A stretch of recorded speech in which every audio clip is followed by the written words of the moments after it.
வணக்கம் உறவுகளே, நான் உங்கள் ஜீவனா.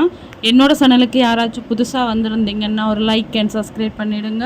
இன்றைக்கி இந்த வீடியோவில் வந்து நீங்கள் எதை பற்றி பார்க்க போகிறீங்களா, சூப்பரான பலாக்கொட்டை வறுவல் தான் பார்க்க போகிறீங்க. உண்மையாகவே நம்ம தயிர் சாதத்துக்கு, சாம்பார் சாதத்துக்கெல்லாம் சூப்பராக இருக்கும் உறவுகளே. அது இப்போ சீசன் டைம் கிடைக்கும் போதெல்லாம் கண்டிப்பாக வாங்கி செஞ்சு பாருங்கள். பார்த்தீங்கன்னு சொன்னால் பலாக்கொட்டை பாருங்கள். ஆனால் பலாக்கொட்டையை ஒரு வெயிலில் காய வச்சிங்கன்னா அந்த தோல் வந்து ஈஸியாக நமக்கு வரும். ஓகே உறவுகளே, இப்போ வாங்க நம்ம வீடியோக்குள்ளே போகலாம். எப்படி பண்ணுறது முதல்ல வந்து பலாக்கொட்டையை வந்து 4 கட் பண்ணிவிட்டு நல்லா தோலெல்லாம் நீக்கி எடுத்துட்டேன். அப்போ தான் நமக்கு வறுவல் வந்து சூப்பராக வரும் உறவுகளே. பார்த்திங்கன்னா இந்த மாதிரி நல்லா 4 கட் பண்ணி தோலெல்லாம் சீவி எடுத்துட்டு 2 தண்ணியில் நல்லா அலசி எடுத்துக்கோங்க. அலசி எடுத்ததுக்கப்புறமா இதுக்கு வந்து தேவையான அளவு மசாலா போட்டு மிக்ஸ் பண்ணலாம். மசாலாவும் வந்து நான் குழம்பு மிளகாத்தூளும் சால்ட்டு மட்டும்தான் போட்டு நல்லா கையால் பிசைஞ்சு இதை வந்து ஒரு 10 நிமிஷம் ஊற வச்சிடலாம். ஊற வச்சா தான் அந்த மசாலா எல்லாம் பலாக்கொட்டையில் வந்து இறங்கும். பார்த்திங்கன்னா 4 இது பண்ணால் தான் கரெக்டாக இருக்கும் உறவுகளே. இப்போ பாருங்கள், நல்லா மசாலா வந்து மிக்ஸ் பண்ணியாச்சு எல்லா பலாக்கொட்டையோடையும். இதை வந்து நான் வந்து தனியாக ஒரு 10 நிமிஷம் ஊறினா போதும், மசாலா வந்து ரெடி ஆகிடும்.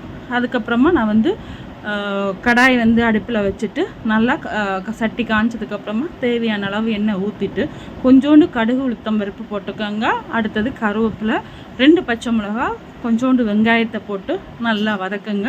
இந்த வெங்காயம் வந்து பாதி வெந்தாலே போதும். வெந்ததுக்கப்புறமா இந்த மசாலா மிக்ஸ் பண்ணி வச்சுருக்கிற பலாக்கொட்டையை வந்து இந்த வெங்காயத்தில் வந்து போட்டு நல்லா வதக்கலாம். பார்த்திங்கனாலே உங்களுக்கு தெரியும், வெங்காயம் நல்லா கோல்டன் கலர் ஆகணும்னு இல்லை, நம்ம கொஞ்சமாக வெந்தாலே போதும். பலாக்கொட்டையை போட்டு நல்லா கிளறி விட்டுட்டே இருங்க.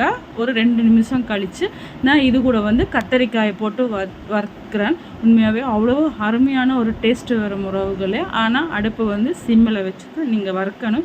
ஏன்னா நம்ம மசாலா வந்து மிக்ஸ் பண்ணி வச்சுருக்கிறபடியாக தீஞ்சு போயிடும்.